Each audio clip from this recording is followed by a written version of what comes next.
지난 시간에 플럭스에 대해서 공부를 했어요. 그리고 fixed force law에 대해서 공부를 했었어요. 그래서 fixed force law를 보면 여기는 플럭스는 단위가 좀 이상하다고 그랬죠. 몰 혹은 무게, 킬로그램 퍼 단위 면적, 단위 시간당에 흘러가는 양이에요. 항상 플럭스는 그래요. 단위 면적의 단위 시간 동안에 흘러가는 양은 어떤 농도 구배, concentration gradient, 이게 driving force라고 했어요. 그걸 구동하는 힘이에요. 농도 구배죠. dx분의 dc. 그래서 농도 차가 있으면, 양단에 농도 차가 있으면 이 값이 있을 거고요. 이게 제로가 아니니까. 그러면 그 diffusivity를 거기다가 곱해주면은 그게 플럭스가 되는데, 이 마이너스의 뜻은 뭐냐? 항상 농도가 높은 데서 낮은 데로 흘러가죠. 자, 조금 이따 이것이 100% 맞지 않는다는 얘기를 한번 보여줄 건데, 어쨌든 일반적으로 거의 대부분은 농도가 높은 쪽에서 낮은 쪽으로 가요.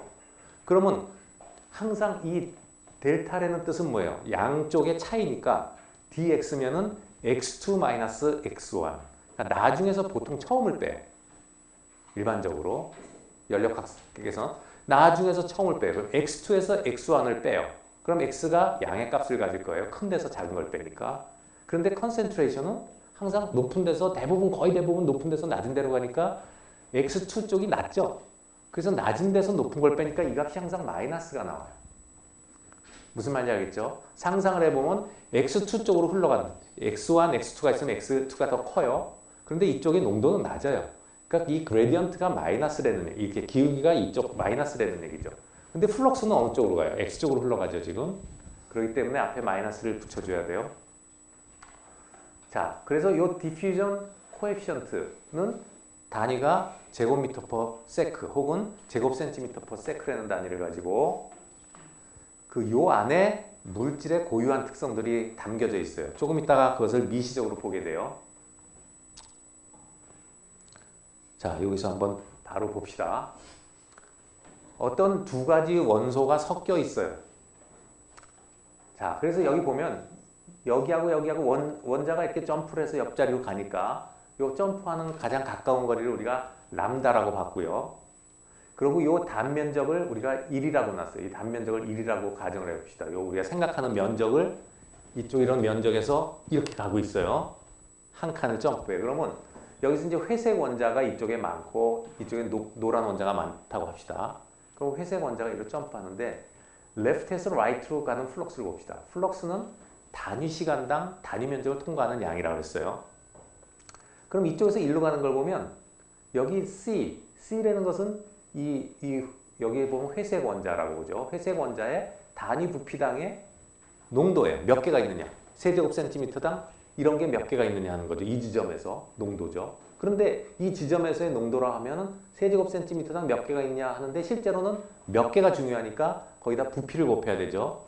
그러면 이게 한 칸이지만 요 람다를 요 중간에서부터 요 중간까지 해서 요렇게 람다로 하나 끊어보면 또 여기서 요런 람다로 끊어보면 요 부피가 얼마냐 되면 요쪽 층의 부피는 람다 곱하기 단면적이 1이죠. 그 안에 그러니까 요게 들어있는 요만큼의 부피 속에 회색 원자가 몇 개 들어있나를 보려면 그 부피를 곱해야 되잖아요. 여기 보면 람다 곱하기 여기 유니트 에리아 1은 곱하나 안 하니까 안 한 건데 람다 곱하기 1하면 여기의 부피예요. 요 부피 속에 세제곱센티미터당 C만큼 있으니까 요건 바로 뭘 얘기하죠? C 곱하기 람다는 요쪽에 있는 원자의 개수죠. 회색 원자의. 알겠어요? 자, 회색 원자의 개수예요. 뮤는 바이브레이셔널 프리퀀시예요. 그러니까 점프 프리퀀시예요. 바이브레이션보다 점프 프리퀀시예요. 바이브레이셔널 프리퀀시 중에 일부인데 점프 프리퀀시는 뭐예요? 1초당 몇 번 절로 넘어가려고 트라이를 하느냐 하는 거죠. 이만큼의 원자가 1초당 이만큼을 뛰어넘으려고 그래요. 그런데 6분의 1은 뭐냐?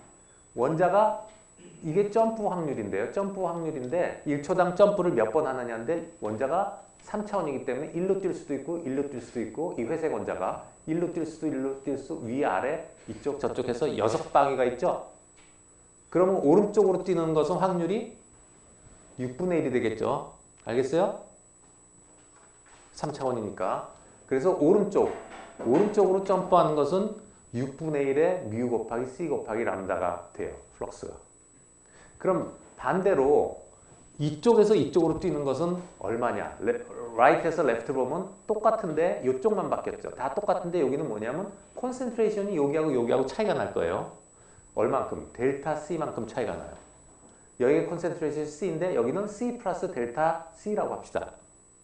그런데 콘센트레이션 그레디언트가 있기 때문에 여기서 델타 C를 구할 수가 있죠. 이 기울기가 dx분의 dc니까 dx분의 dc에다가 요 C를 곱해주면, 요 람다를 곱해주면, 요 항간격을 곱해주면, 요걸 곱해주면 바로 요 높이, 델타 C만큼이 나올 거예요.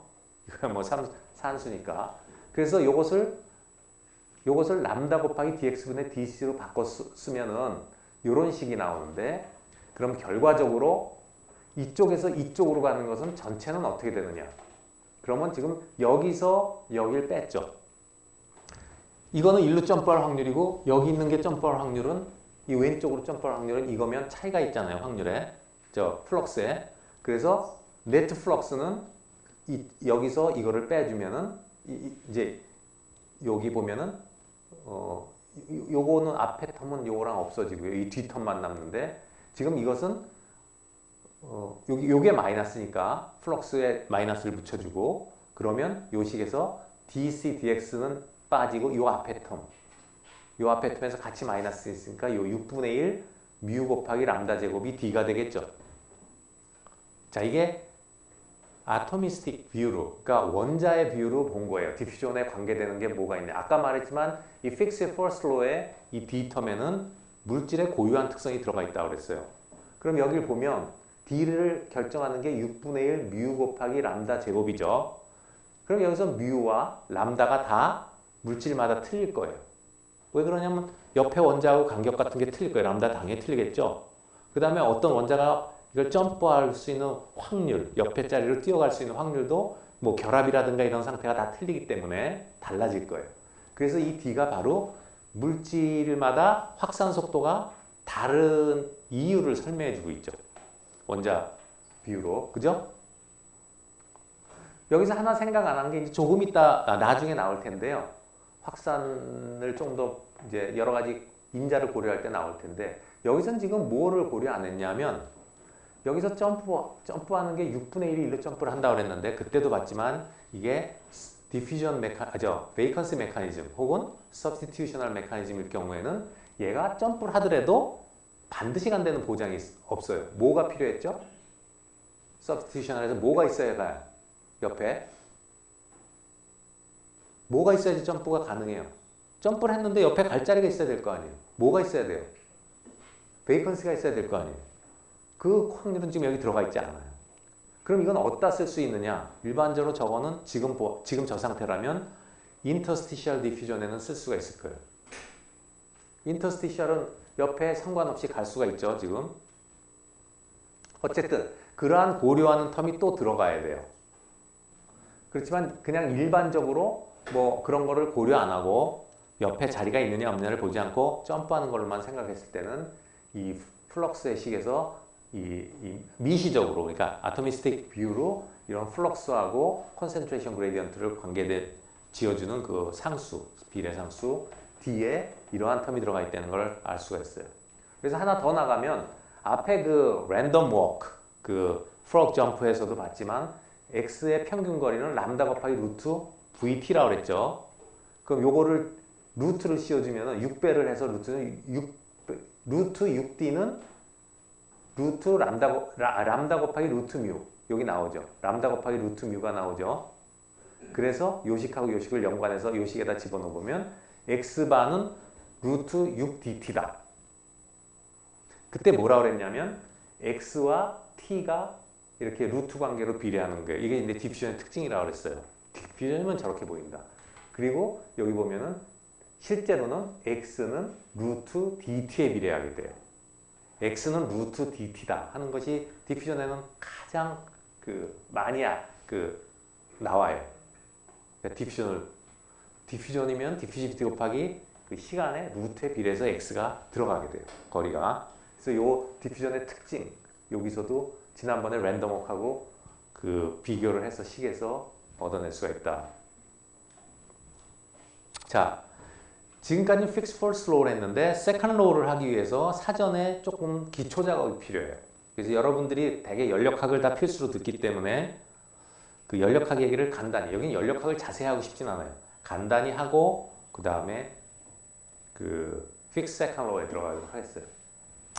자, 연력학 배우고 있죠? 여러분, 그죠? 자, Gibbs free energy 알죠? 뭔지? Gibbs free energy 알아요? 안 배웠어요? Gibbs free energy는 고등학교 때도 나오는 걸로 알고 있는데 화학에서 안 배우나? 2에서 나오나? 화학 2? 자, Gibbs free energy라는 것은 뭐 에너지를 어떤 지금 우리가 생각하고 있는 시스템의 에너지를 알아야 될 거 아니에요. 그렇지? 에너지를 서로 비교하고 해야 되니까. 그럼 예를 들어서 여기 뭐 카파 니켈 알로이가 있다고 합시다. 이게 우리가 보고 싶은 개예요. 카파 니켈 알로이가 있어요. 자, 그러면 카파 니켈 알로이가 지금 예를 들어서 이런 상태에 있다고 합시다. 이 프리 에너지는 온도와 압력과 이 조성의 함수예요. 인자들이죠. 프리 에너지를 바꿀 수 있는 함수예요.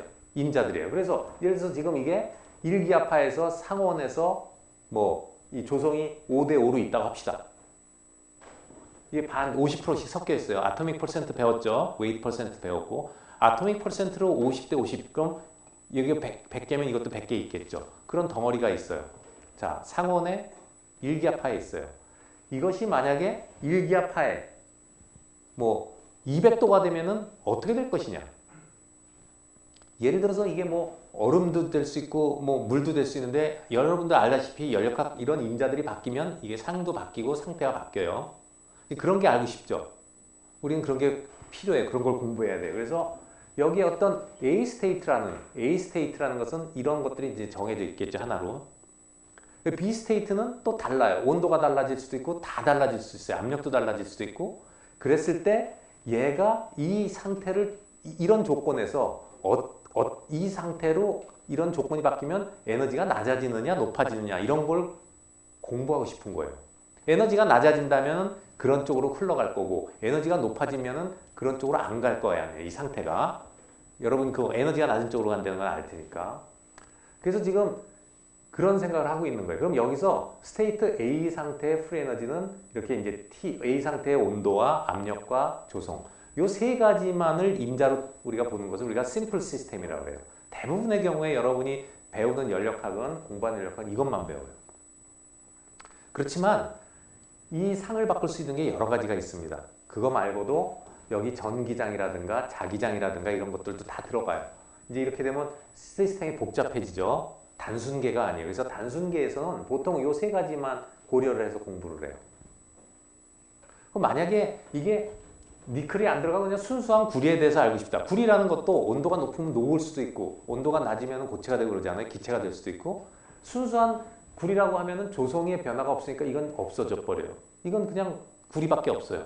여기 I라고 쓴 것은 뭐냐면 I 컴포넌트예요. 그럼 여기서 T, P, 뮤 I라고 하면은 이것의 온도, 압력, 그 다음에 조성이니까 이 뮤 I는 뭘 나타내요? 요거하고 성분비를 얘기해요. 요 I 성분, 구리의 성분. 구리의 성분이 얘서 50%다. 구리의 성분이 30%로 바뀌면 또 바뀔 수가 있는 거예요. 요 I 컴포넌트라는 것은 이 원소를 얘기해요. 그래서 구성하고 있는 성분, 컴포넌트라고 하는데 컴포넌트의 이 케미컬 포텐셜이라고 하는 성분, 조성하고 케미컬 포텐셜은 그 같은 얘기인데 그것을 얘기하고 있어요.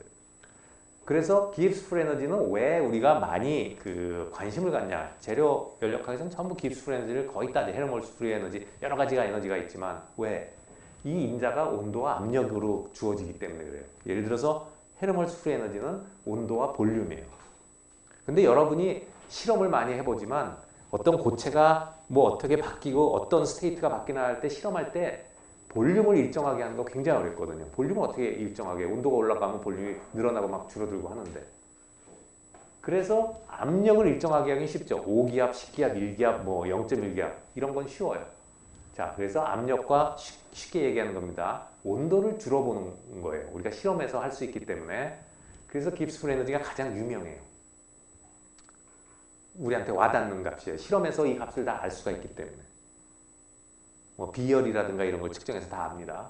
자, 그래서 이렇게 스테이트가 두 개가 이제 있을 때 우리가 두 개를 견주게 되는데 예를 들어서 이런 상태로 이쪽이 프리 에너지가 낮다. 그러면 여기서 일로 가고 싶어 하겠죠. 이거를 우리가 이 차이를 드라이빙 포스라고 해요. 델타 G. 델타죠. G의 차이가 있으니까. 그걸 델타 G라고 그래요. A에서 B하고의 차이. 델타 G.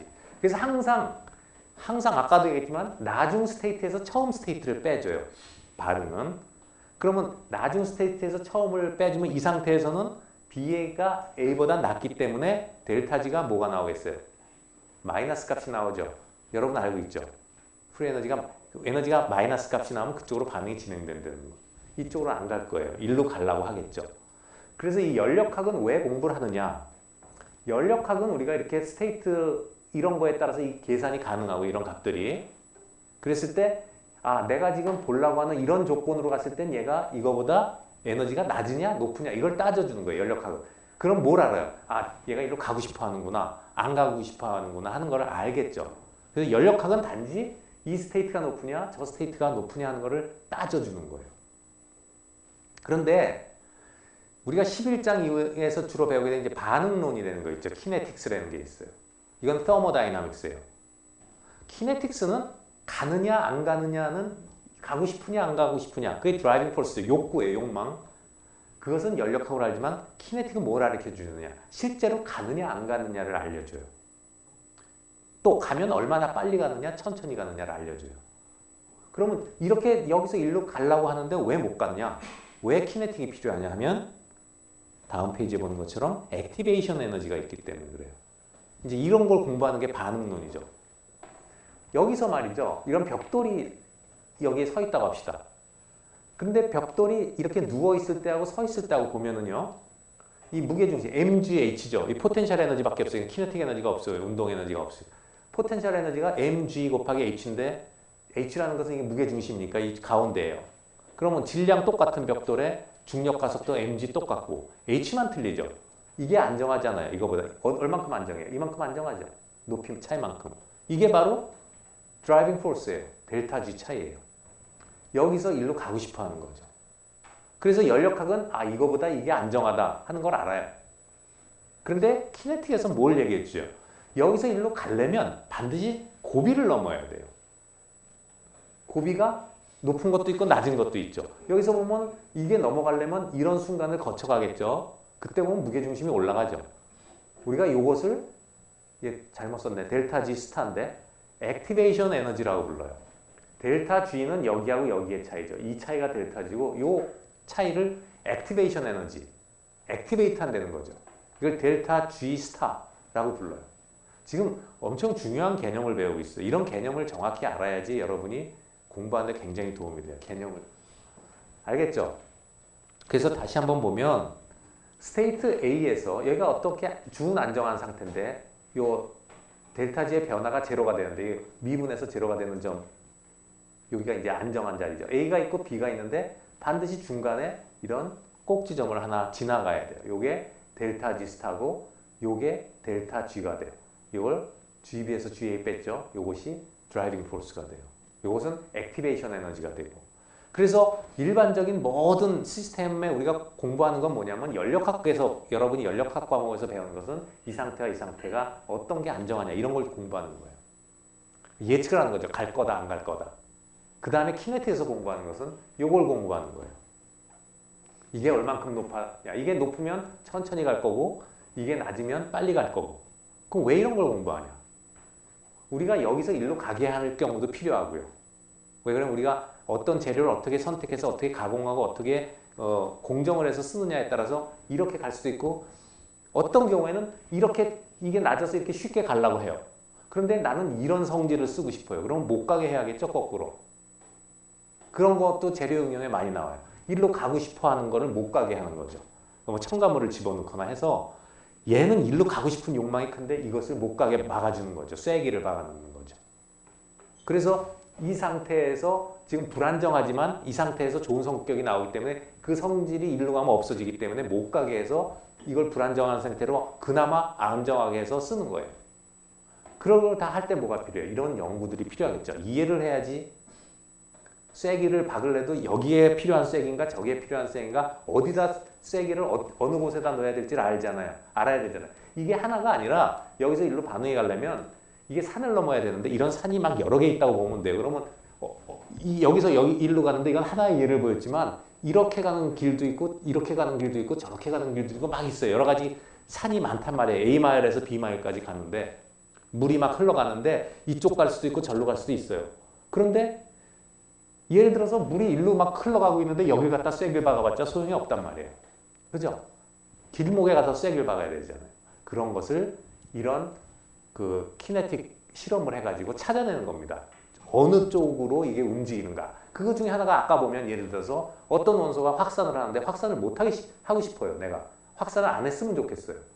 근데 확산하는 자리가 인터스티셜로 확산할 수도 있고 서브스티션으로 할 수도 있어요. 몰라요. 그걸 알아내야겠죠. 그래서 얘가 어디로 가는 걸 좋아하는지를 알아서 그 자리를 막아줘야 되죠. 무슨 말인지 알겠습니까? 이제 그런 걸 공부하는 거예요. 그래서 이퀄리브리움이라는 것은 여기서 이퀄리브리움이라는 것은 무슨 걸 얘기하냐면 이 델타 G가 제로예요. 평형이에요. 그러니까 키네틱 배려가 같아요. 일로 가려고 하는 레이트하고 일로 가려는 레이트. 평형. 가장 중요한 개념이에요. 평형은 서 있는 게 아닙니다. 아무 일도 안 일어나는 게 평형이 아니에요.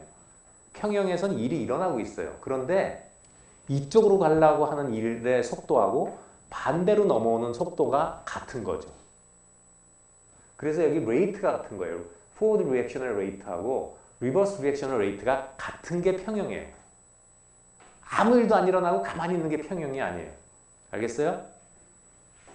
자, 이 평형의 개념이니까 중요한 개념이니까 잘 알아두도록 해야 돼요. 자, 그럼 이제 한 가지 더 조금 골치 아픈 얘기를 해야 될 것 같아요.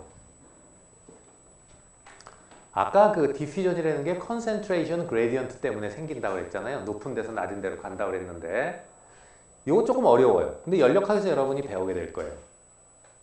그래서 이걸 자세히 하진 않겠지만 아 이런 거구나 하는 플레이버를 여러분한테 주려고 해요. 그러니까 잘 들어보세요. 연력학은 어차피 공부를 해야 되기 때문에 아까 말한 것처럼 이런 재료가 있다 할 때 이 프리 에너지는 스탠다드 스테이트라고 해요. 이게 안정한 상태, 일기압, 보통 상온 이런 데서 이게 안정한 상태에 있을 때에다가 플러스 로그 액티비티라는 텀이 더해져요.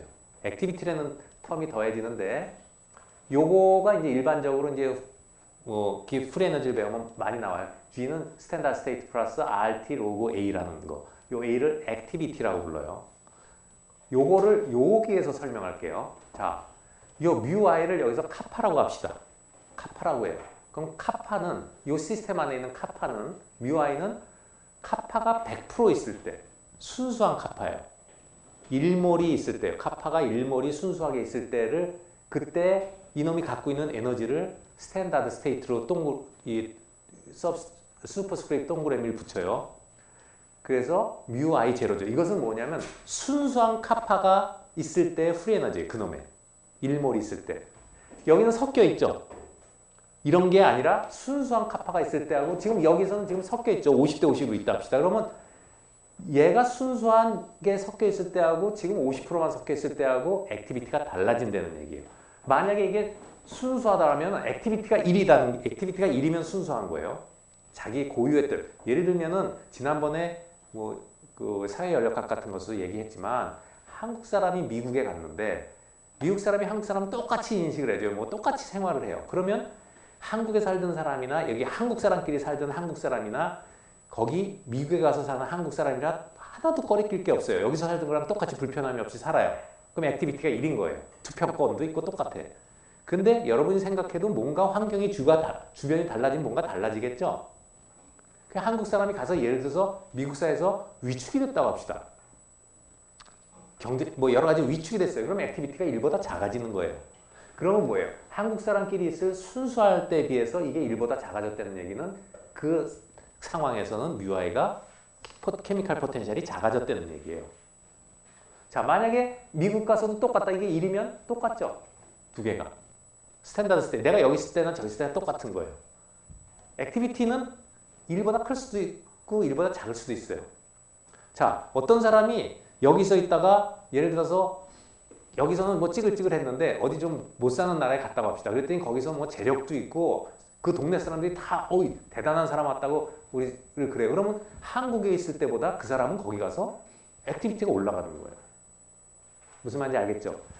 이래서 이 액티비티라는 것은 주위 환경, 그러니까 주위의 그 연력학 인자에 따라서 달라지는 거예요. 특히 조성에 따라서 이럴 때 달라지는 거죠. 그럼 이게 30%, 50, 70% 있을 때, 50%, 50% 있을 때 이게 다 달라져요. 이해가 됩니까? 그게 액티비티예요. 그래서 A 스테이트하고 이제 B 스테이트를 봅시다. 그러면 여기 이제 카파니클의 A 스테이트가 있고 여기 카파니클의 어떤 다른 연력학이 이제 온도, 압력 이런 게 뭐 달라졌다고 해요.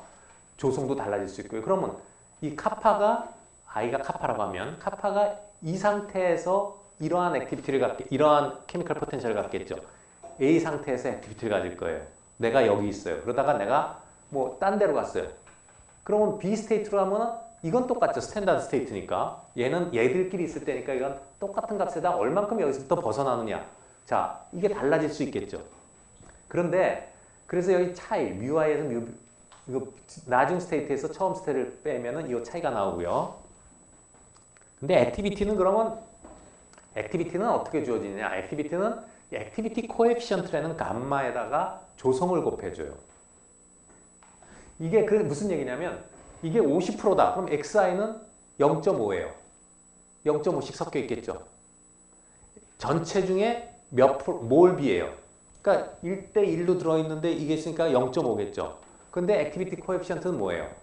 A가 0.5 있다고 0.5의 뜻을 나타내. 여기서 만약에 이 중에 반이 누구예요? 이제 반을 저쪽 다른 데다 옮겨놨을 때 똑같이 반의 구실을 할 거냐?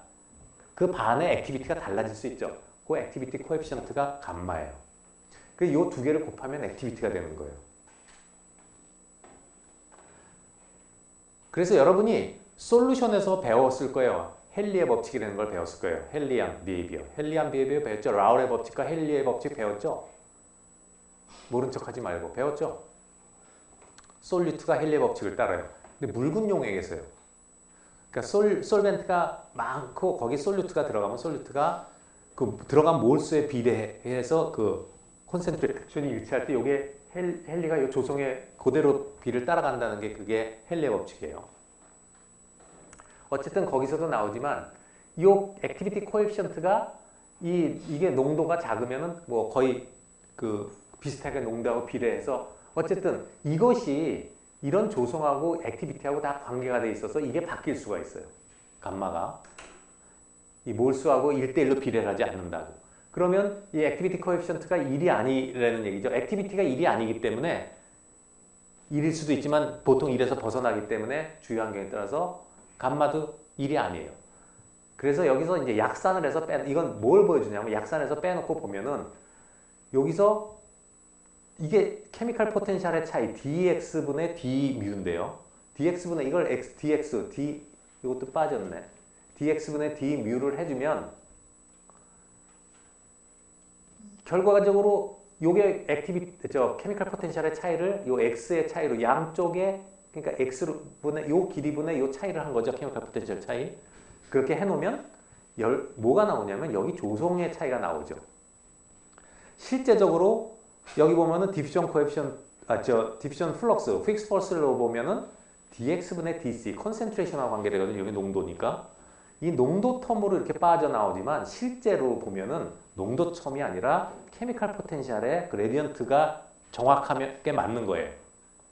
무슨 얘기냐면 이 케미컬 포텐셜에 의해서 플럭스가 정의가 된다는 얘기예요. 컨센트레이션은 대부분은 맞지만 액티비티 코에피션트가 어떻게 되냐에 따라 가지고 이렇지 않을 수도 있어요. 그래서 실제적으로 확산에 있어서는 농도가 낮은 데서 높은 데로 확산하는 그런 경우가 있어요. 그럼 이상하죠. 농도가 항상 높은 데서 낮은 데로 확산해야 되는데 거꾸로 낮은 데서 높은 데로 저쪽이 더 많은 데 가요. 왜 글로 갈까요? 글로 가면 액티비티가 낮아지기 때문에 가는 거예요.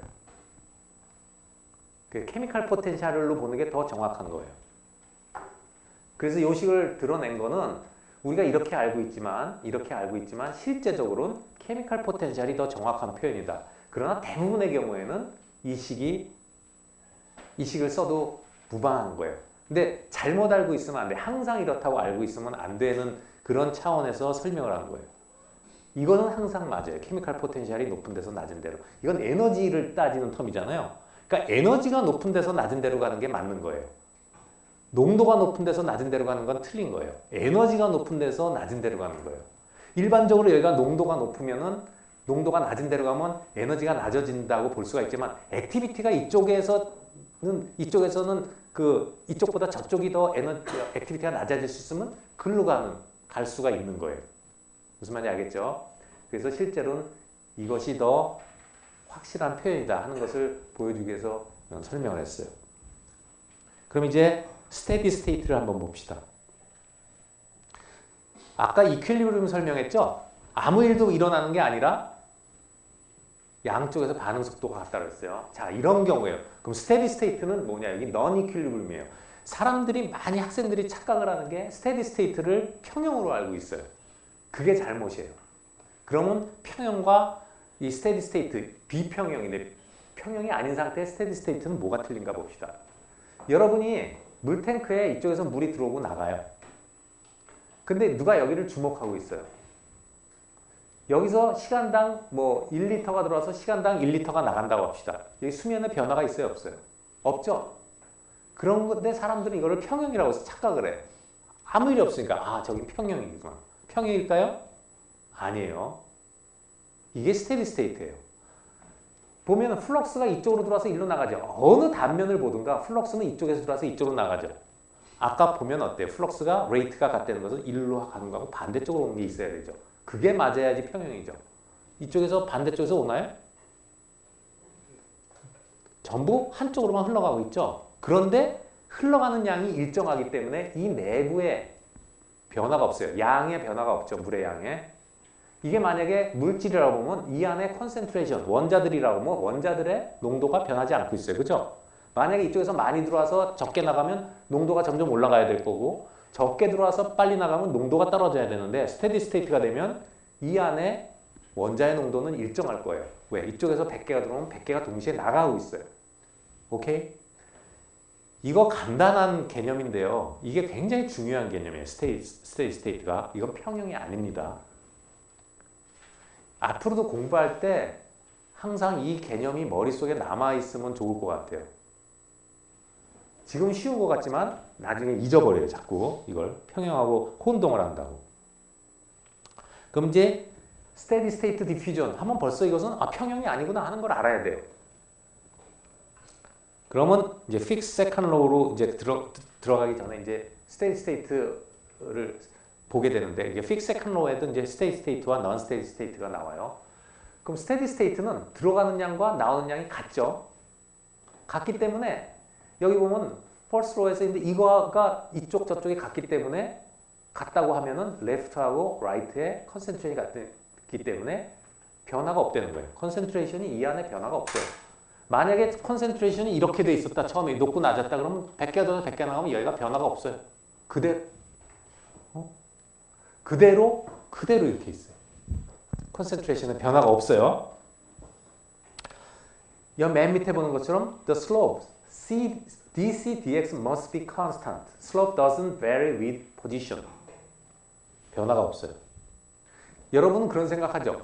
이렇게 있는데 여기서 조금 변화하고 여기 조금 낮아지면 어떤가 하는데 조금이라는 걸 자꾸 미시적으로 보면 조금 있다는 건 뭐예요? 여기서 이게 달라졌다는 거죠? 달라질 수가 없는 거죠? 이걸 점점 미분해서 가까이 갖고 와봐요. 어느 한순간에도 이게 틀 수가 없죠? 항상 똑같아야 돼요. 그래서 이건 직선이 돼야 돼요. 자, 그래서 여기 보면은 이쪽에 농도가 있고 이쪽에 높으면 이게 스테디 스테이트가 되면 이 농도 구배가 일직선이 항상 돼야 돼요. 이건 당연한 거고요.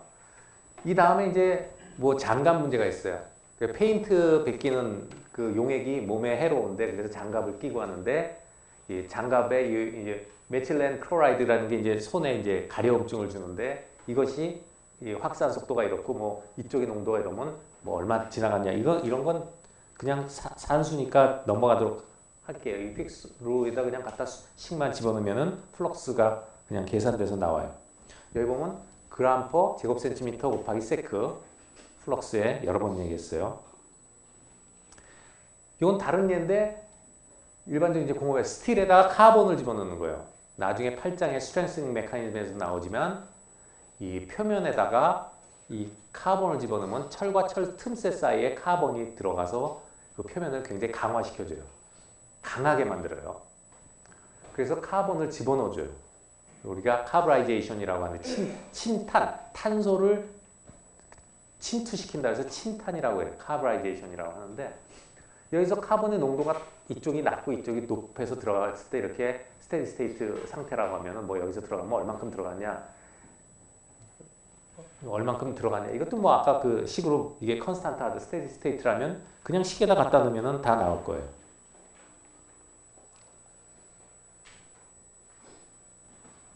자, 이제 픽스 세컨드 로우로 갑니다. 그런데 non steady state라고 나왔죠. non steady state예요. 이제는 들어오고 나가는 양이 틀리죠. 그럼 무슨 변화가 있을까요? 분명히 가운데 쌓이거나 비겠죠. 그럼 가운데 우리가 보고 싶은 부분에 dc, dx가 바뀔 거예요. 시간에 따라서. 시간이 지나면 많이 쌓일 거고. 그래서 아까는 픽스 폴스톤은 시간에 따라서 컨스탄트, 시간이 한만 지나가도 이게 콘센트레이션은 x만의 함수지 시간의 함수가 아니에요. 그죠? 100개가 들어오면 100개가 나오고 하니까 똑같잖아요. 그래서 그때는 c를 x의 함수로 썼죠. cx는 뭐 이렇게 쓰는데 이제 픽스 세컨드 로에서는 시간에 따라서도 달라지기 때문에 중요한 것은 이 c가 function of x and t예요. c의 함수가 x와 t의 동시에 함수예요. x에 따라서도 달라지만 시간에 따라서도 콘센트레이션이 달라져요. 변수가 두 개가 생겼어요. 그래서 여기 보면 픽스 포스 로는 이것이 x만의 함수예요. t 텀이 없어요. 그런데 여기 이제 세컨드 로 보면 이건 바로 뭐냐면 나중 스테이트에서 처음 스테이트를 뺐죠. 그러면 플럭스가 나간 거에서 이 바깥쪽에 나가는 쪽에서 들어온 쪽을 뺀 거 차이를 요 dx로 나눠준 거. 이것은 그 안에 시간에 따라서 쌓이거나 줄거나 하겠죠. dc 오브 dx가 될 거예요. 시간에 따라서 요 안에 컨센트레이션이 바뀌는 것은 요 간격 안에서 양쪽의 플럭스의 차이다 하는 얘기가 당연하죠. 그죠? 이것도 단면적을 이제 1로 놓고 계산한 건데 그래서 이 식을 다시 풀면은 여기 이것이 뭐예요? dx분의 이 차이가 점점 x를 작게 하면 이 9배가 되겠죠? 플럭스의 9배. 플럭스의 9배가 dt분의 dc가 될 거고 알겠죠? 이게 점점 x를 작아지면 요거의 미분일 거 아니에요. 이쪽에서 나가는 거하고 요거의 차이죠. 델타 J. 델타 J가 되겠죠? 그래서 여기다 넣는데 fixed force law에서 J는 뭐라고 그러냐면 마이너스 D 곱하기 DC dx예요. 그래서 여기다가 이것을 집어넣어주면 이 fixed second law가 나와요. 네. 이걸 집어넣어주면 여기 나오죠. dt분의 dc는 d의 dx 스퀘어분의 d 스퀘어 c. 이것이 가버닝 이퀘이션이 픽스의 2차 법칙이에요. 픽스의 세컨드 로우. 이 픽스의 세컨드 로우는 지금처럼 이렇게 이것이 바뀌는 걸 얘기하고 있는데 여기서 만약에 시간에 따라서 바뀌지 않는다. 스테디 스테이트가 되면 이게 뭐가 될까요? 이게 0이잖아요. 그 0을 풀면 이게 나올 거예요. 그대로. 이게 0이면 이거 한번 적분하면 dc. 이게 이제 t의 함수가 아니죠. c가 0이니까. 그럼 dc dx 적분하면은 컨스탄트 하나 나오잖아요. 그죠? 0이려니까 상수가 나와야 될 거 아니에요. 한번 미분한 거. 그게 J겠죠. 플럭스가 돼요. 자, 그래서 이것이 가버닝 이퀘이션에서 그중에서 이게 제로인 경우, 컨센트레이션이 시간에 따라서 변하지 않는 경우 항상 일정화되는 거죠. 이게 스테디 스테이트가 돼요. 그럼 일반적으로 바뀌는 경우 이것은 non steady state가 돼요. 그래서 여러분이 이제 이후에 공부하는 거, 이 한 페이지만 더 하겠지만 이후에 공부하는 것은 이걸 알아내는 거예요. 이거를 푸는 거예요. 미분방 정식을. 2차 편미분방 정식. 여러분 공업수학에서 배우고 있는 2차 편미분방 정식을 푸는 거예요. 그러려면 여러 가지 경계 조건들이 필요하죠. 그냥 풀면은 general solution, 일반해가 나오는데 우리가 원하는 건 무슨 솔루션이냐면 특별해라고 그러나 particular solution을 구해야 돼요. particular solution을 구하려면 이거에 경계 조건이 있어야 돼요. 그래서 그런 걸 공부하게 되는 게 디퓨전이에요. 한번 디퓨전 요 fixed second law를 갖다가 조금 더 좀 자세히 들여다보면은 이렇게 되는 거죠. 여기 요 식을 잘 생각을 해야 되는데 플럭스가 단면적이 이것도 이래요. 이쪽의 면적이 이래요. 그러면 요게 뭐냐면 이게 플럭스죠. 이쪽에서 들어오는 거죠. 얼만큼? 양을 단위 시간 단위 면적이죠. 근데 델타 t만큼의 시간에 왔다 하면은 요거에다 델타 t를 곱해주고 단면적을 1이라고 했으니까 1을 곱해주면 이게 개수가 되죠. 맞아요? 플럭스의 단위가 퍼 제곱센티미터 세크예요. 면적 세크예요. 그걸 두 개를 다 곱해줬잖아요. 여기다. 단면적을 1로 잡았어요. 그러면 이것은 개수예요. 그럼 델타 C는 우리가 정의해서 보면 이것이 이렇게 1 곱하기 델타 X. 이게 뭐죠? 면적에다가 델타 X니까 요 속에 부피죠. 부피분의 개수. 컨센트레이션 맞죠? 맞아요? 네. 자, 그래서 이렇게 이걸 1은 다 지워지면 이렇게 주어져요. dt분의 dc는. x를 점점 작게 해보자 이거죠. 그러면 플럭스 J2는 J1 더하기 여기서도 플럭스의 차이가 있어야지 흘러갈 테니까 플럭스의 9배에다가 델타 X. 아까 우리 원자 차이 미시적으로 공부했던 거 있죠? 아토미스틱 뷰. 그거랑 똑같아요. 우리가 미분의 정의를 알죠? 미분의 정의는 어떤 x에 대해서 j를 미분한 dj dx는 리미트 델타 x가 0으로 갈 때 델타 x분의 이거 미분의 정의에서 나오죠? 바로 여기서 보면 여기서 j1에서 j2를 뺀 거는 j1에서 j2 빼면 이렇게 되는데 요거 보면은 미분의 정의하고 똑같아요. 그래서 요것이 이 미분의 정의하고 같으니까 요거를 갖다가 이 식에다가 갖다 집어넣어주면 요것이 바로 점점 작아졌을 때 요것이 dx분의 dj 되고 이것이 dt분의 dc가 돼요. 그럼 역시 같이 풀게 되면은 dt분의 dc는 d 곱하기 dx2분의 d2c 같은 게 돼요. 요거 그냥 미분 요게 미분의 뜻이에요. 미분의 뜻. 요 미분은 뭐예요? 델타 x분의 요거죠. 요걸 한번 보세요. 델타 x분의 j1 j2 이거잖아. 델타 x분의. 거기서 x가 점점 제로로 가면 요게 바로 미분의 정의잖아요. 그렇죠? 요게 미분의 정의. 요게 미분식에서 나온 거예요. 그 미분식에서 나오니까 요걸로 표현해서 여기다 갖다 집어넣으면 요게 바로 요 미분의 정의죠. 델타 x가 아주 작아질 때. 델타 x가 아주 작아지면 델타 t도 d로 바뀔 거고 요것도 d로 바뀌어서 dt분의 dc가 될 거고 요것도 d가 되는데 이 미분의 정의에 의해서 요것이 바로 j-x가 되니까 j-x죠. 그래서 요거를 요 j는 우리가 마이너스 d, dc, dx니까 갖다 집어넣어주면 되는데 여기서 이제 여기 보면 이게 이렇게 바뀌기 위해서는 이 d가 x의 함수가 아니라야지 미분 밖으로 빠져나오죠. 요것도 농도가 높아지면 아까 헬리안 비에 비해서 벗어나듯이 농도가 높아지면은 이게 x의 함수가 돼요. 디퓨지비티도. 그래서 아주 묽게 A라는 대로 B 원소가 들어갈 때 그 B 원소가 아주 작게 들어간 게 되는데 B 원소가 엄청 많이 들어간다 하면은 그럴 때는 이 식에서 벗어나요. 그렇지만 우리는 그런 특수한 경우는 지금 배우는 단계에서는 생각 안 하고 항상 그냥 이것을 컨스탄트 x의 함수가 아니라고 빼서 이렇게 이 픽스 세컨드 로를 쓰는 범위에서만 공부를 해요. 특수한 경우가 공부하는 게 아니기 때문에. 알겠어요? 자, 그래서 이 픽스의 세컨드 로우가 이렇게 해서 나온다. 이것은 non-steady state다. 이퀄리브리움이 아닌 상태예요. 그래서 한쪽에서 플럭스가 들어오고 한쪽에서 나갈 때 플럭스가 이쪽에 쌓이거나 아니면은 이쪽에 빠져나가는 게 많아서 줄어들거나 하는 경우인데 보통은 이제 쌓이는 경우를 많이 하겠지만 자, 그래서 픽스 세컨드 로우가 이렇게 나오게 됩니다. 자, 오늘은 여기까지 하고 다음 시간에는 이 미분 방정식을 푸는 실례를 한 2가지 정도 보고 그 다음에 디퓨지비티의 디퓨전 코에피션트에 관여하는 텀들을 본 다음에 이 6장을 끝내도록 할 겁니다. 자, 수고했어요.